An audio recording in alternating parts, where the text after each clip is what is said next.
एक बार एक किसान परमात्मा से बड़ा नाराज हो गया।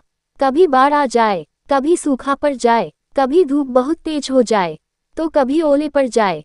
हर बार कुछ न कुछ कारण से उसकी फसल थोड़ी खराब हो जाए। एक दिन बड़ा तंग आकर उसने परमात्मा से कहा, देखिए प्रभु, आप परमात्मा हैं, लेकिन लगता है आपको खेती बाड़ी की ज्यादा जानकारी नहीं है। एक प्रार्थना है कि एक साल मुझे मौका दीजिए, जैसा मैं चाहूँ वैसा मौसम हो, फिर आप देखना मैं कैसे अन्न के भंडार भर दूंगा।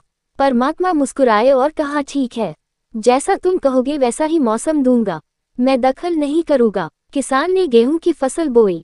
जब धूप चाही तब धूप मिली, जब पानी तब पानी, तेज धूप, ओले, बाढ़, आंधी तो उसने आने ही नहीं दी। समय के साथ फसल बढ़ी और किसान की खुशी भी, क्योंकि ऐसी फसल तो आज तक नहीं हुई थी।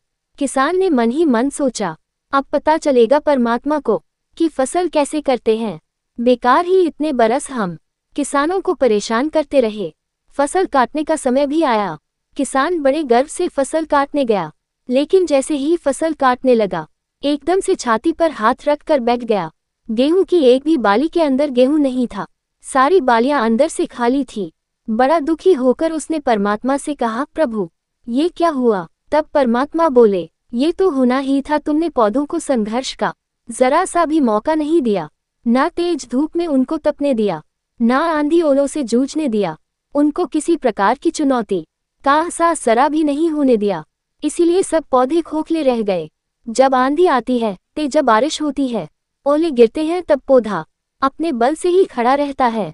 वो अपना अस्तित्व बचाने का संघर्ष करता है, और इस संघर्ष से जो बल पैदा होता है वही उसे शक्ति देता है, ऊर्जा देता है, उसकी जीवत्ता को उभारता है। सोने को भी कुंदन बनने के लिए आग में तपने, हथौड़ी से पिटने गलने जैसी चुनौतियों से गुजरना पड़ता है, तभी उसकी स्वर्णिम आभा उभरती है, उसे अनमोल बनाती है। उसी तरह जिंदगी में भी अगर संघर्ष ना हो, चुनौती ना हो, तो आदमी खोखला ही रह जाता है, उसके अंदर कोई गुण नहीं आ पाता। ये चुनौतियां ही हैं जो आदमी रूपी तलवार को धार देती हैं, उसे सशक्त और प्रखर बनाती हैं।